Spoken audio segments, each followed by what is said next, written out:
Yeah, so I think we're going through a bit of a transition in terms of the ability for project finance debt to come into the battery storage market.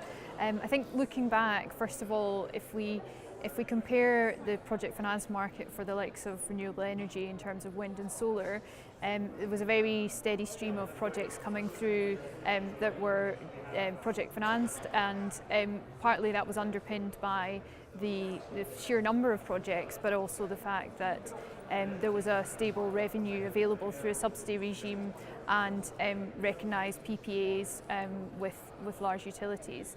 And that really gave banks in the early days of wind and solar a lot of certainty around how they could build a business in that sector. I think when we look to battery storage, it's a completely different game altogether.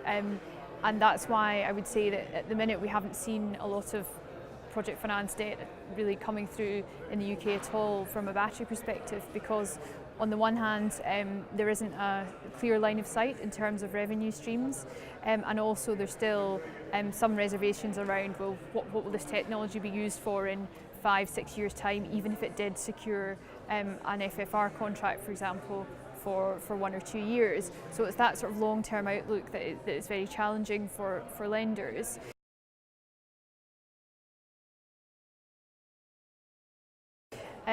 But where I think there is opportunity is in the co-location space, and by that I mean locating a battery on a project that also has generation capacity.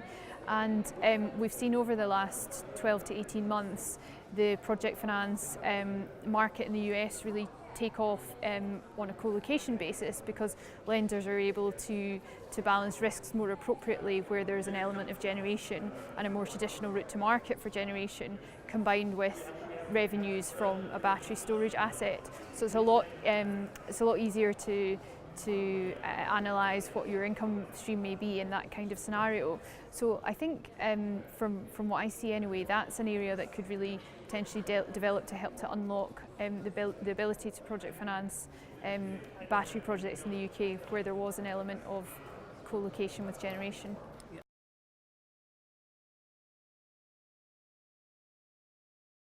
Yeah, so in terms of clean energy and where we are nationally on that, I think 2019 is going to be quite an interesting year. So BEIS have announced that they're working on a white paper for a new energy strategy, and some people have suggested that this is the end of the energy trilemma that everybody talked about when EMR was having its heyday.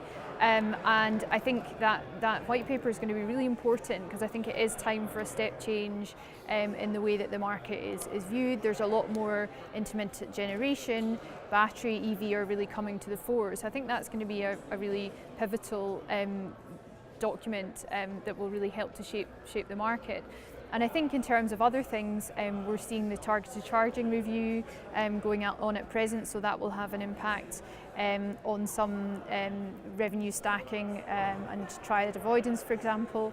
And then we're also waiting to find out what happens with the capacity market. And I think perhaps the capacity market is slightly overplayed now in a storage perspective because of the derating that took place anyway. So there's still a role for capacity market in storage, but it's part of an overall revenue stack rather than being just one part of it. So I think for me the things to look out for in 2019 will be the BEIS white paper, hopefully setting a new scene for energy policy in the UK, and secondly we'll follow with interest the outcome of the capacity market.